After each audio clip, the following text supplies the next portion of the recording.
یہ بات غلط ہے۔ ایک عورت کے پاس ڈھیروں باتیں ہوتی ہیں کرنے کے لیے۔ اگر کوئی کہے کہ میری عورت مجھ سے باتیں نہیں کرتی، میری بیوی باتیں نہیں کرتی، اس کے پاس تو کہنے کو کچھ نہیں ہوتا، تو میری یہ بات سمجھ لو کہ عورت کے پاس ڈھیروں باتیں ہوتی ہیں اپنے محرم سے کرنے کے لیے، لیکن یہاں پہ پوائنٹ یہ ہے کہ اس کے محرم نے ایک ایسا ماحول اس کو دیا ہو کہ وہ بلا جھجک اس سے ہر بات کر سکے۔ اور یقین مانو، جب آپ کی بیوی آپ سے بلا جھجک ہر بات کر پائے گی نا، تو وہ آپ کو چھوٹی سی چڑیا کے غم بھی آ کے سنائے گی، وہ آپ کو آ کے پھولوں کے رنگوں کے بارے میں تفصیل بھی دے گی۔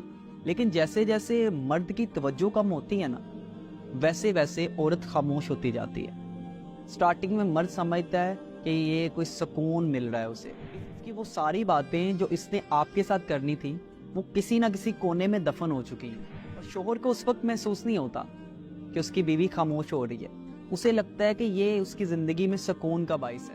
لیکن آہستہ آہستہ مرد کو احساس ہوتا ہے کہ اب اس سے باتیں کرنے والا کوئی موجود نہیں ہے۔ اب اس کا دل کرتا ہے کہ اس سے کوئی ڈھیروں باتیں کرے، لیکن اس پار کچھ موجود ہی نہیں ہوتا سوائے خاموشی کے۔ اس لیے تو میں کہتا ہوں کہ عورت کی خاموشی کسی بھی مرد کو پاگل کر دیتی ہے۔ اسے بولنے دیں، اسے سننا شروع کریں۔ اس کے پاس بہت باتیں ہیں اور اس کی خاموشی تم سہ نہیں پاؤ گے، کیونکہ میری خاموشی میں تمہارا دم گھٹے گا۔ میں نہیں چاہتی کہ تم ذہنی مریض بن جاؤ، اس لیے مجھے کھل کے بولنے دو۔ میں تم سے دنیا جہاں کی باتیں کروں گی، ہر معاملے پہ تم سے رائے لے کر چلوں گی، بس مجھے تم سے تمہاری توجہ اور محبت چاہیے۔